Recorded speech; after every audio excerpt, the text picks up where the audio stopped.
देखो, नबी की इज्जत का मामला, नबी पाक की इज्जत और तौकीर का दिल में होना, ये कलमा तय्यबा से भी पहले है, नमाज से भी पहले है, रोजे से भी पहले है। अगर नबी के बारे में दिल में बोझ हो, बंदा सारा दिन नमाज पढ़ता रहे, 1000 रकात भी पढ़ ले, मुसल्ले घसा दे, चाहे मुसल्ले खा जाए, फिर भी अल्लाह एक सजदा भी कबूल नहीं फरमाएगा जब तक दिल के अंदर रसूलुल्लाह की मोहब्बत नहीं होगी।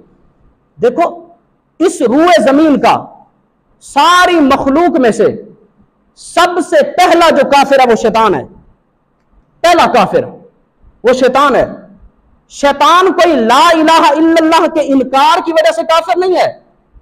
शैतान तो सुबह शाम अल्लाह की तस्बीह पढ़ता था, करोड़ों साल जिसने इबादतें की हैं, अल्लाह को सजदे किए हैं, रात दिन अल्लाह की तस्बीह, रात दिन अल्लाह की इबादत करता रहा। अगर वो मरदूद हुआ, काफिर हुआ, तो किस वजह से? कि उसने एक नबी की इज्जत नहीं की।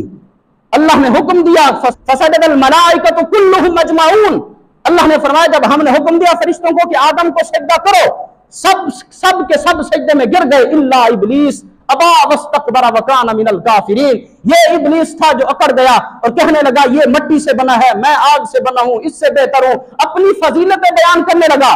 और जब उसने इनकार किया तो अल्लाह तबारक व तआला ने क्या फरमाया? व काना मिनल काफिरीन। नबी की इज्जत ना करने की वजह से हमने उसको दुनिया का पहला काफिर करार दे दिया।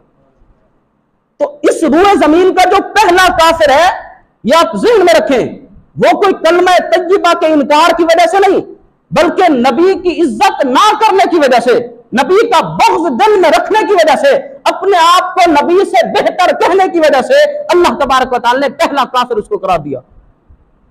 तो नबी की इज्जत का मामला ये अज़ हद जरूरी है।